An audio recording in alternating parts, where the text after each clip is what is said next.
घबराने की कोई जरूरत नहीं। मेरे बेटे की एंट्री मतलब इन बदमाशों को डिसेंट्री।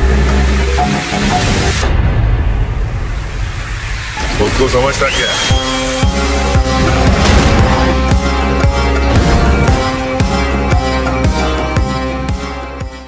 Syndicate versus Pushpa. क्या सिंडिकेट पर भारी पड़ेगा पुष्पा? क्या छीन जाएगी सिडप्पा की कुर्सी? दोस्तों, आपने अब तक देखा ही कैसे सिडप्पा नायडू के सभी एमएलएज उसकी पार्टी छोड़कर श्रीनिवु बालाकृष्णन की पार्टी में मिल जाते हैं और वहीं दूसरी तरफ केशव आईसीयू में भर्ती है और पुष्पा शेखावत सिंह को मार डालने के इरादे से जा रहा होता है।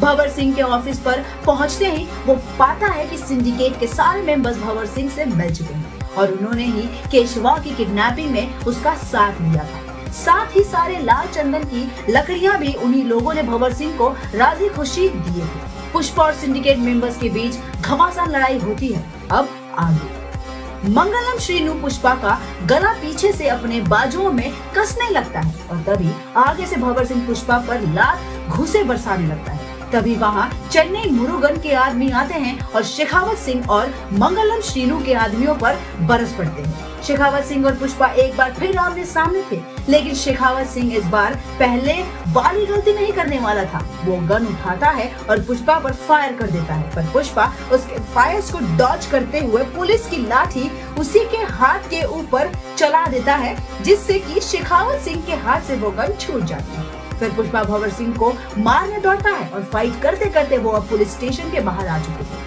पुष्पा शेखावत सिंह को बड़ी बुरी तरह से मारे जा रहा था, पर तभी वहाँ श्रीनिवु बालाकृष्णन की गाड़ी आती है। साथ ही उनके साथ हथियार लिए कई गार्ड्स भी। भंवर सिंह खुशी के मारे हंसने लगता है। वो गार्ड्स उनकी तरफ बंदूक तान देते हैं। पुष्पा भंवर सिंह को छोड़ देता है। तभी भंवर सिंह कहता है, तूने कहा था ना कि मेरी वर्दी के बिना मेरी कोई पावर नहीं, ये है मेरी पावर, अब तुझे पता चलेगा तेरी औकात। ऐसा कहते हुए वो हंसने लगता है, पर तभी वो पाता है कि पुष्पा श्रीनिवु बालाकृष्णन के बगल में जाकर खड़ा हो जाता है और ये देख शेखावत सिंह की आंखें फटी की फटी रह जाती हैं। वो चिल्लाता है, ये सब क्या है?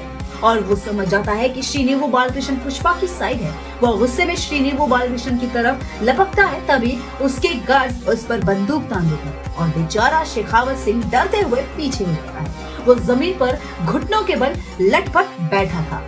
अभी उनकी बात खत्म हुई नहीं होती कि तभी बैंग, गोली चलाने की आवाज आती है, जिसे सुन दक्षा की आंखें फटी की फटी रह जाती है। बाकी सिंडिकेट के मेंबर्स भी बहुत चक्के रह जाते हैं। ये गोली किसी और ने नहीं बल्कि सिडप्पा नायडू ने ही चलाई थी और वो भी मंगलम श्रीनु पर। मंगलम श्रीनु के सिर के आर पार गोली हो चुकी थी। उसका शरीर धम से नीचे जमीन पर गिर जाता है। सिडप्पा नायडू हंसते हुए श्रीनिवु बालाकृष्णन को गले लगाता है और तब खुलासा होता है कि ये दोनों भी मिले हुए। सिडप्पा नायडू बताता है कि उसे पता है कि चंदन की लकड़ियों को श्रीनिवु बालाकृष्णन तक पहुंचाने का काम तुम ही लोगों का था।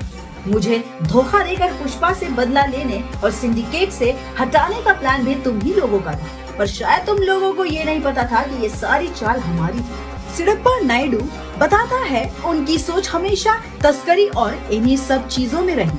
उन्होंने उसके आगे की कभी सोचे ही नहीं और ना ही सिडप्पा नायडू ने, पर तभी पुष्पा ने हमें ये प्लान बताया। मेरे पार्टी के मोस्ट ऑफ द मेंबर्स पर किसी न किसी तरह के एफआईआर चार्जेस है, किसी पर मर्डर तो किसी पर तस्करी का। इन सभी के रहते मैं सीएम की कुर्सी तक तो नहीं ही पहुंच पाता, इसलिए जरूरी था इन्हें रास्ते से हटाना ताकि ये खुद ब खुद पार्टी छोड़ दे।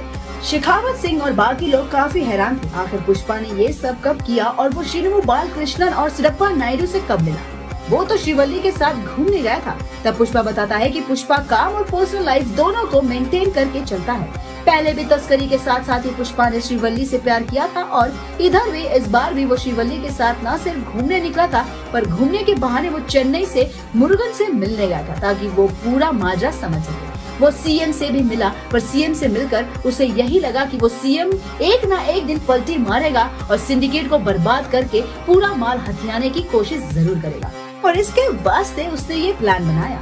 कहते हुए पुष्पा शेखावत सिंह पर गन तान देता है और फिर गन फायरिंग की आवाज आती है। ये गोली पुष्पा ने शेखावत सिंह के ऊपर चलाई थी, फिर कुछ और गोलियां चली जिसमें दक्षा भी मारी गई और सिंडिकेट के कुछ मेंबर्स भी। सिंडिकेट का एक मेंबर यानी हल्का रेड्डी सिडप्पा नायडू की कार से निकलकर आता है। पुष्पा बताता है कि मुझे पता था कि हल्का रेड्डी भरोसा का आदमी है और वो कभी धोखा नहीं देगा।